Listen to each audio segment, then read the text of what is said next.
Là, on arrive, c'est un monument de l'histoire du monde. Voilà. Le monde, il tient.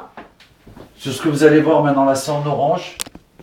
C'est pour que ça ressort bien, hein, les couleurs de Mashiach, jaune, orange, rouge, en tout cas bon. Ce qui importe, c'est le contenu. Ça veut dire que quand je dis c'est unique au monde, c'est le fondement de l'histoire du monde. Alors, c'est quoi? Psak Din. Les rabbanim, avant Gimel Tammuz, c'est-à-dire avant que nos yeux ne voient plus le rabbi comme à l'époque, on va dire, parce que le rabbi il est toujours là concrètement.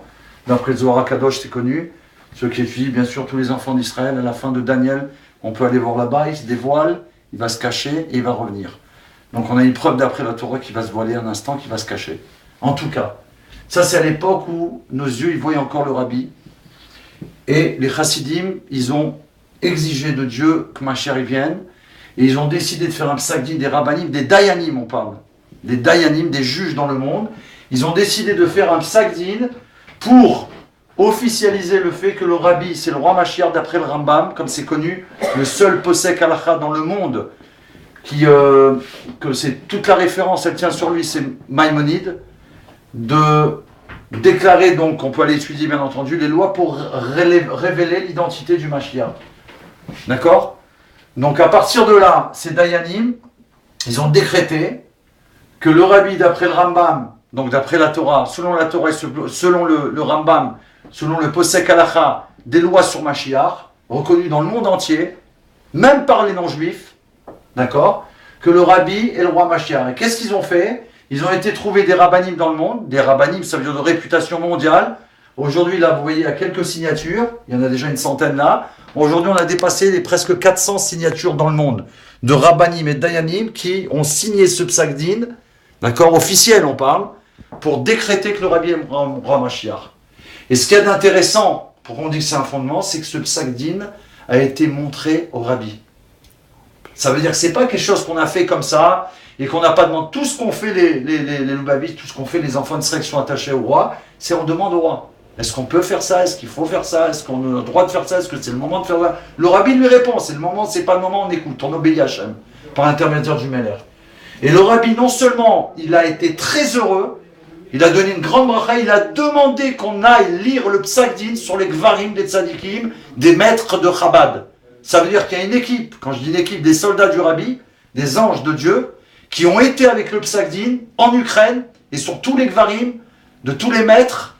Ils ont été même chez le père du rabbi Melech HaMashiach, le rabbi Levi Israël, et ils ont lu le psak din devant lui. Donc ça, c'est à la demande du rabbi. Donc c'est pas une chose qui a été faite, le rabbi il est plus là, on se permet de faire n'importe quoi, pas du tout.